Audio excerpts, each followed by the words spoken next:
Hola, muy buenas. Regresamos del verano con fuerzas renovadas y para empezar a grabar de nuevo una nueva tanda de capítulos del podcast del Búho. Y como viene siendo habitual, vamos a empezar con una anécdota a este nuevo capítulo. En esta ocasión, una anécdota en audio que me ha enviado The Writer a elpodcastdelbúho@gmail.com. Espero que os guste la anécdota, a mí me ha encantado. Así que, allá va. Buenas, yo soy The Writer de los podcasts Cuarto Reich y This is a Robbery y quería contar a la audiencia del podcast del Búho una pequeña anécdota. ¿Sabéis por qué comemos palomitas en el cine? Resulta que las salas de cine, no el cinematógrafo en sí, sino las salas a donde vamos a ver las películas, se inventaron más o menos a la vez que se descubrieron las palomitas de maíz. Ambas cosas fueron un boom en los Estados Unidos, todo el mundo iba al cine y todo el mundo comía palomitas. De hecho, había puestos de palomitas por las calles y la gente se llevaba las palomitas adentro del cine a ver las películas de aquella época. Entonces los dueños de los cines vieron el negocio en poner puestos de palomitas ellos mismos dentro de los propios cines. Esto se hizo tan popular que al cabo del tiempo dejó de haber puestos de palomitas por las calles para reducirse a puestos de palomitas dentro de los cines. Y por eso, a día de hoy, el acto de ir al cine a ver una película está tan unido a comer palomitas mientras se disfruta de la película. Espero que os haya parecido simpática la anécdota, a mí me hizo gracia cuando la descubrí hace unos años. Disfrutad de lo que os vaya a decir Jorge. Un abrazo. Muchísimas gracias por esta curiosa anécdota. Y sed todos bienvenidos al capítulo XL Palito Palito del podcast del Búho.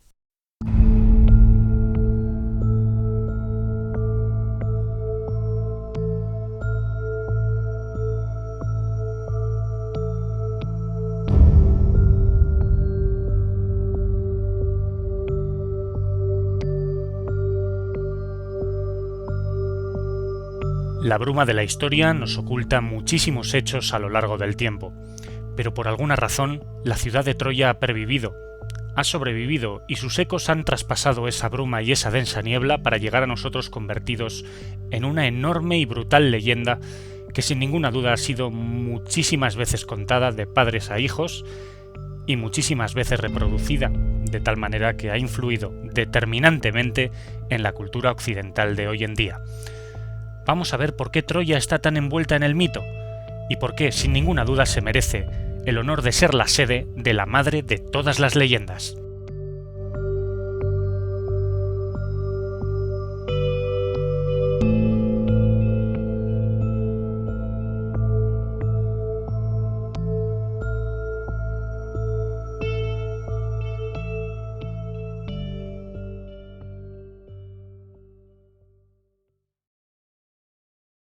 Antes, en la entradilla, durante la música, os hablaba de que la historia de Troya, de todo lo que allí aconteció, es la madre de todas las leyendas.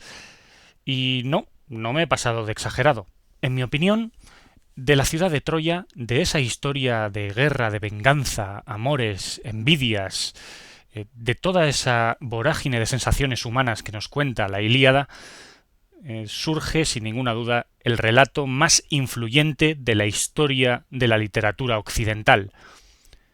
Si un tal Homero no hubiese recopilado esas historias que pululaban por todo el mar Egeo, hoy en día nuestra literatura, nuestra historia, nuestro cine y nuestras artes, al fin y al cabo, serían muy diferentes, porque no os podéis ni imaginar la enorme modernidad que esconden esas decenas de miles de versos que Homero plasmó en papel y que yo creo que no han envejecido nada mal, teniendo en cuenta que Homero escribió la Ilíada en el siglo VIII antes de Cristo, nada más y nada menos que hace 2800 años. Casi nada, ¿verdad? Pues sí, sin ninguna duda, la ciudad de Troya se merece el título que le corresponde en la historia, porque además, hasta hace relativamente poco tiempo, la ciudad de Troya era un mito completo. Se creía que era una ciudad inventada por este tal Homero, pero no. Un tío lo suficientemente loco como para rastrear el mar Egeo de arriba abajo acabó encontrando esta ciudad. Pero no adelantemos acontecimientos. Si habéis estado escondidos en una cueva en los últimos 3200 años y no conocéis esta historia, al menos os la voy a resumir un poquito para que nos pongamos todos en situación y así poder saber por qué Troya es tan importante.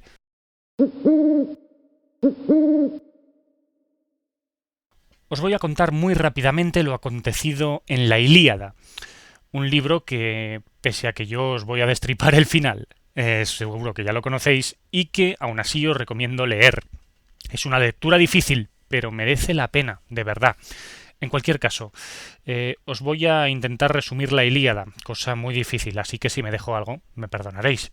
Pero básicamente os podría decir que en una época de bastante convulsión en el mar Egeo, entre las actuales Grecia y Turquía, había bastante confrontación, porque los griegos estaban pisando fuerte y estaban conquistando bastantes zonas del mar Egeo.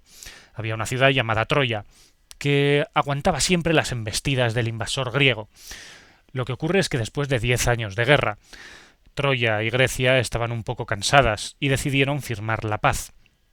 Lo curioso de todo ello es que cuando iban a firmar la paz, uno de los príncipes de Troya secuestró a la mujer del rey de Esparta. Una buena manera de firmar la paz, diréis. Pues sí, los líos de faldas es lo que tiene.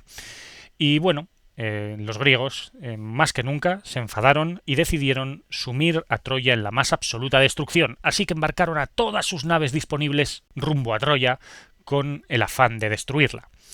No lo consiguieron, la verdad, pero insistieron bastante. La guerra duró 4 días, desde que los griegos desembarcaron hasta que finalmente se vivió el desenlace. En esos 4 días pasaron muchas cosas.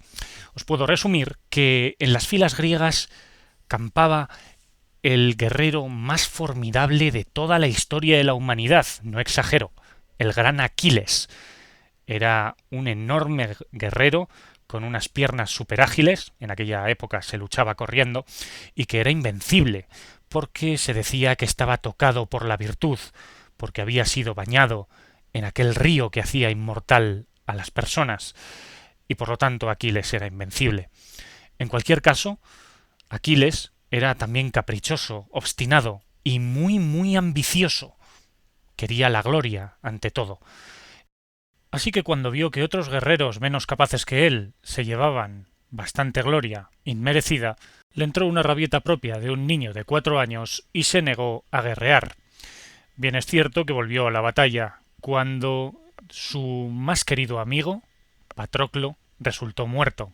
Así que Aquiles salió de su inactividad y montó en cólera.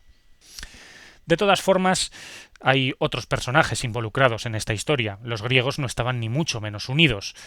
Tenemos, por ejemplo, el ejemplo de Agamenón, uno de los reyes griegos, que chocaba bastante con Aquiles y le costó no pocas vicisitudes el tema de su rivalidad con el gran guerrero. En cualquier caso, al final, los griegos se dieron cuenta de que, pese a que habían conseguido derrotar gracias a Aquiles a uno de sus grandes campeones, a Héctor, no podían tomar la inexpugnable ciudad de Troya, que debía tener unas murallas inalcanzables. Así que decidieron, sin más ni más, simplemente abandonar la ciudad, o abandonar la empresa de conquistar la ciudad. Pero lo que los troyanos no sabían es que realmente no habían abandonado la ciudad. Lo que no sabían es que había otro gran personaje en el lado de los griegos, un tal Ulises, que había pensado en una estratagema para conquistar Troya desde dentro, y es la famosísima leyenda del caballo de Troya. Según cuenta la leyenda, los griegos se metieron en un enorme caballo de madera que dejaron como voto, como regalo, a los supuestos triunfadores troyanos. Y eso fue aprovechado por los griegos para tomar la ciudad. ¿Qué os voy a decir que no sepáis ya? Pues bien, aquí podríamos llegar al punto y final de la gran guerra de Troya, cuando una flecha perdida en medio del fragor de la batalla atravesó el punto débil de Aquiles, su talón. Todos conservamos ahora el punto débil de Aquiles, nuestros talones se llaman así, y quizá porque fue el gran punto débil de este guerrero invencible. Bueno, este ha sido un resumen muy rápido de la Ilíada. y espero haberle hecho justicia. En cualquier caso, ya veis que es una historia como otra cualquiera. Es una historia más, una historia de guerra, de envidia, de venganza, de amor también. Pero ¿por qué esta historia y no otras han llegado hasta nuestros días? Vamos a intentar descubrir por qué. Y vamos a intentar descubrir si esta historia es verdad o un tío llamado Homero se la inventó.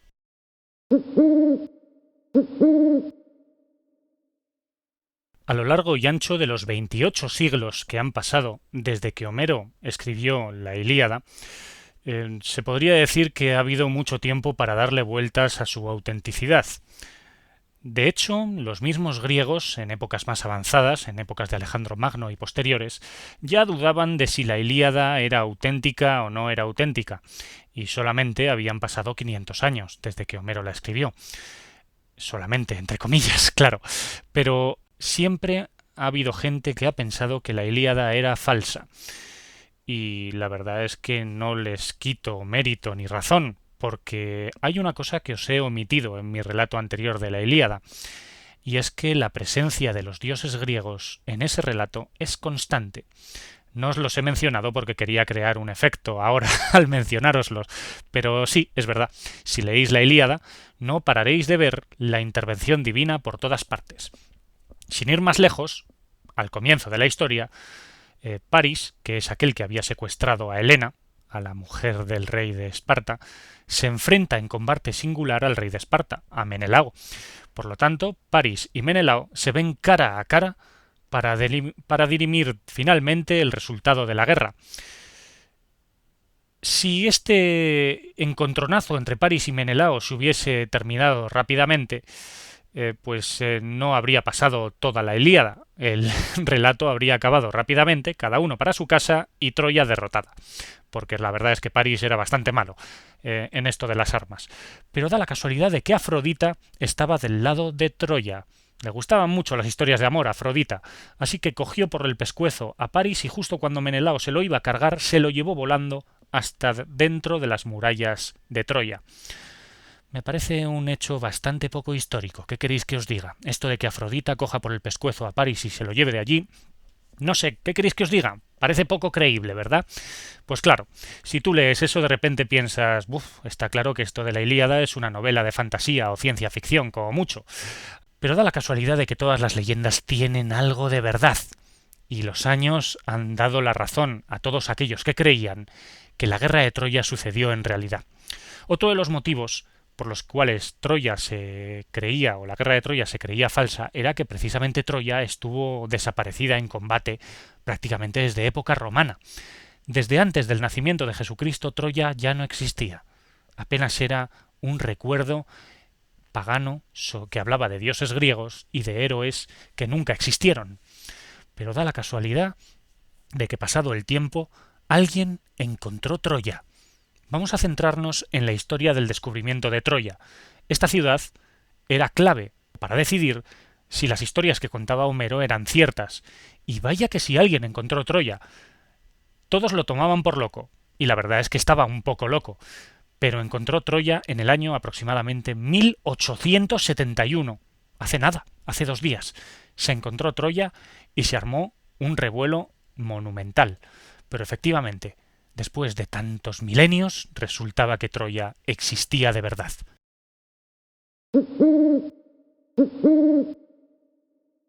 Sin ninguna duda, un tal Heinrich Schliemann fue un hombre de su tiempo. El siglo XIX fue un siglo de enorme apertura comercial y geográfica. Fue quizá el primer atisbo de la actual globalización, cuando el colonialismo de Europa se extendió por todo el mundo y cientos de miles de buscavidas se buscaban la vida, nunca mejor dicho, allende los mares. Heinrich Schliemann fue, ante todo, una persona que sabía sobrevivir. Era más que una persona, un personaje, porque era algo excéntrico.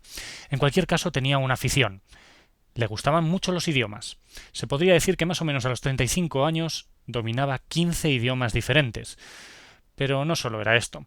Además, como ya os he dicho, era alguien que sabía buscarse la vida. Viajó a Colombia, donde tuvo un naufragio, para luego volver a Europa. Allí fue contratado por una empresa comercial que lo llevó por todo el mundo. Y cuando hizo algo de dinero, decidió trasladarse a California, porque por aquella época, a mediados del siglo XIX, se estaba empezando a dar algo llamado la fiebre del oro. Y Heinrich Schliemann se hizo de oro gracias a las 3 o 4 pepitas que encontró y a la agencia de intermediario que se montó allí en California. Cuando se hizo con una enorme fortuna, se pudo ya dedicar, ya cumplidos y traspasados los 40 años, a su más enorme hobby, la arqueología. En aquella época la arqueología no era una ciencia, era más bien un hobby. Tú llegabas a un yacimiento, lo esquilmabas y te llevabas lo más bonito que encontrases, lo demás lo tirabas por ahí, no servía para nada.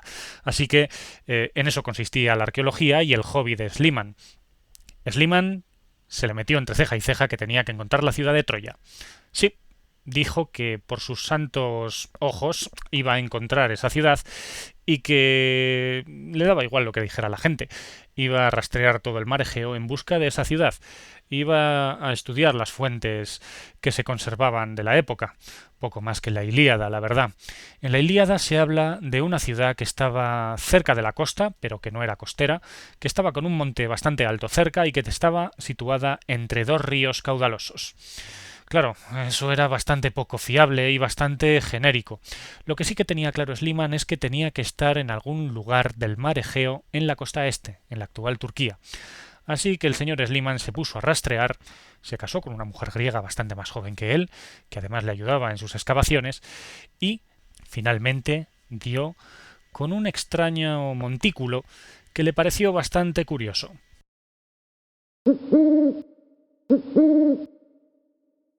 Aquel montículo era llamado Hisarlik, que en turco significa la fortaleza. Más que un montículo era un monte bastante grande, y además un monte artificial. Sí, la naturaleza no había generado ese monte. Era un monte donde salían restos constantemente de extrañas piedras o vasijas antiguas. Así que siempre, y antes de que Schliemann dijese nada, ya se pensaba que aquello podía ser la ciudad de Troya, ya que aquel monte podía sugerir, como su nombre indicaba, Hisarlik, una fortaleza bastante bien armada. Así que, ni corto ni perezoso, Heinrich Schliemann se llevó a unos cuantos subalternos y empezó a hacer agujeros en aquel monte. Se cargó bastante evidencia arqueológica por el camino, porque, como os he dicho, era un monte artificial, es decir, alguien una vez construyó una ciudad en la base y cuando esa ciudad quedó en desuso se construyó otra encima, y así sucesivamente hasta que se construyeron 9 ciudades troyanas. 9. Es decir, hubo 9 Troyas diferentes que al final acabaron formando un monte bastante grande. El montículo de Hisarlik viene a ser una ciudad que constantemente fue en crecimiento, pero se ve que se crecía hacia arriba, no hacia lo ancho. En cualquier caso, Heinrich Schliemann pudo haber detectado que había diferentes niveles arqueológicos, pero eso de los niveles arqueológicos era algo bastante nuevo por aquella época. A Schliemann no le interesaba datar ni le interesaba estudiar los diferentes niveles arqueológicos. Le interesaba llevarse un buen botín. Así que empezó a hacer agujeros, como ya he dicho, hasta que llegó a lo que le pareció un tesoro que tenía más o menos pinta de ser griego. La verdad es que aquel nivel no lo dató ni se molestó en ello y ya directamente lo atribuyó a los griegos. Qué gran equivocación por su parte, pero le valió el crédito de haber descubierto lo que sí que parecía ser Troya. La comunidad científica de la época, de una arqueología que era una ciencia que empezaban a hacer entonces, se tomó de manera bastante escéptica aquel descubrimiento. En cualquier caso sí que tuvo sus adeptos y sus seguidores, porque parecía que efectivamente aquel lugar coincidía con la descripción de Homero, y sí que parecía que aquel tesoro que había descubierto Schliemann tenía trazas de ser algo griego. No lo era ni remotamente, pero al menos se atribuyó su descubrimiento a Heinrich Schliemann. Han pasado unos cuantos años desde entonces. El caso es que habría que pensar con las actuales tecnologías y con los actuales métodos científicos si realmente Schliemann estuvo en lo cierto y descubrió Troya. Vamos a comprobar si nuestro excéntrico amigo dio en el blanco.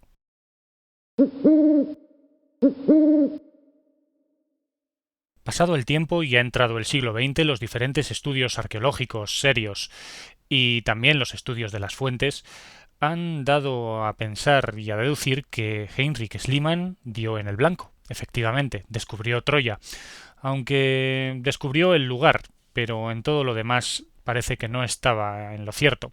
Heinrich Schliemann, después de descubrir Troya, fue un reputado arqueólogo que hizo diferentes excavaciones a lo largo del mar Egeo y descubrió grandes cosas. Hay que decirlo, no hay que quitarle ningún mérito a este pionero de la arqueología. Pero también hay que decir que su gran descubrimiento, que le hizo célebre, el descubrimiento de Troya, tuvo también bastantes desaciertos. Os voy a resumir realmente qué hay en aquel montículo, qué es lo que se ha conservado desde aquel remotísimo relato que nos hiciese Homero hace 2800 años. Pues bien, todo parece indicar que en Troya hubo 10 ciudades. De abajo arriba están los niveles del 1 al 10. Que Troya fue fundada más o menos en el año 3000 antes de Cristo, nada más y nada menos, y tuvo diferentes niveles y asentamientos hasta que aproximadamente en la época de los romanos dejó de existir de manera abrupta. Luego parece que tuvo una última ocupación en el siglo XIII, pero parece que fue un asentamiento bastante difuso de algún cargo eclesiástico y que no duró mucho. Así que se podría decir que prácticamente en época de los romanos Troya dejó de existir. Entonces, de entre todas esas ciudades de Troya que se fueron superponiendo una a otra, ¿hay alguna prueba que nos diga que la Ilíada transcurrió allí? Pues bueno, hay alguna prueba difusa, hay que decirlo. No existe ningún texto escrito que nos diga «Hey, aquí está la ciudad de Troya donde murió Aquiles y Paris montó la que montó». No, lamentablemente no. Pero las pruebas indirectas parecen indicar que podría ser que Troya esté situada allí. Y me explico. Si nos vamos al séptimo nivel, empezando por abajo, a la séptima ciudad de Troya, que se fue superponiendo encima de las otras 6, vemos que coincide más o menos con el año 1200 a.C. La época del año 1200 a.C. puede que os suene de algo si habéis escuchado algún capítulo anterior, porque en aquella época del 1200 a.C. los pueblos del mar aparecieron, quién sabe de dónde, en el mar Egeo y se llevaron a todo por delante menos a los egipcios. Hay que decir, por lo tanto, que en aquella época justo coincide la guerra de Troya con la llegada de los pueblos del mar, que estaban saqueándolo todo. Siempre se ha considerado a los griegos como uno de los pueblos del mar. Y justamente en la zona de la Troya 7, datada en esa época, hay signos de destrucción de la ciudad. Quizás sea una prueba demasiado endeble, pero no cabe duda que todas las evidencias indirectas recogidas parece que efectivamente sí que se puede decir que la historia de Homero, llena de dioses y de héroes inmortales, podría tener algo de cierto. En cualquier caso, ¿os habéis dado cuenta de cierta incongruencia? ¿Os habéis dado cuenta que, según los niveles arqueológicos, Troya fue destruida en el año 1200 y que Homero escribió la Ilíada en el siglo VIII a.C., 400 años después de la destrucción de Troya? ¿Qué pasó entre medio? ¿Por qué se tardó 400 años en que Homero llegase y escribiese todo aquello? ¿No es eso una prueba de que la Ilíada puede ser falsa? Vamos a hablar de esto.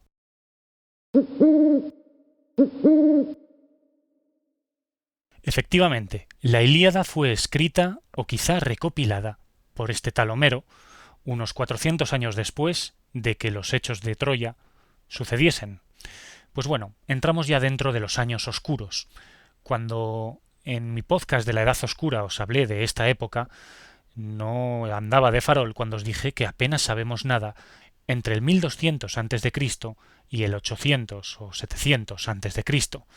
Poquito a poquito sabemos de aquella época, salvo que los registros arqueológicos son bastante pobres. Hay como un corte.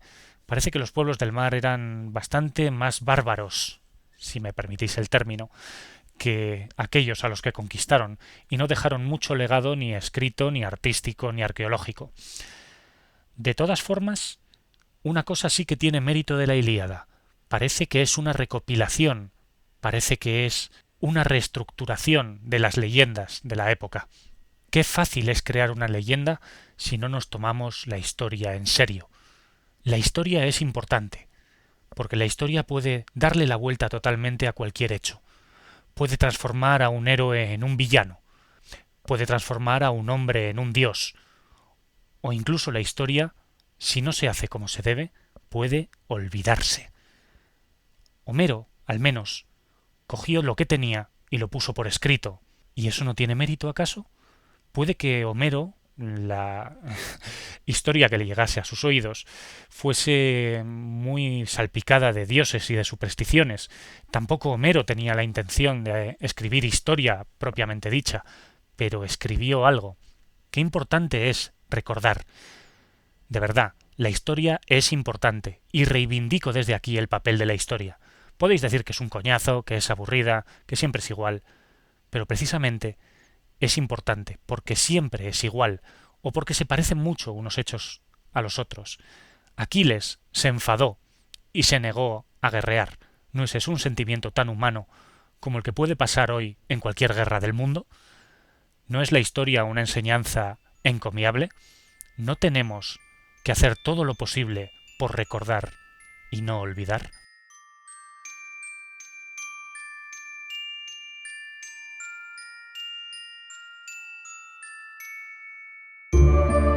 Espero que hayáis disfrutado escuchando este podcast al menos la mitad de lo que yo grabándolo. Tenía ganas de volver.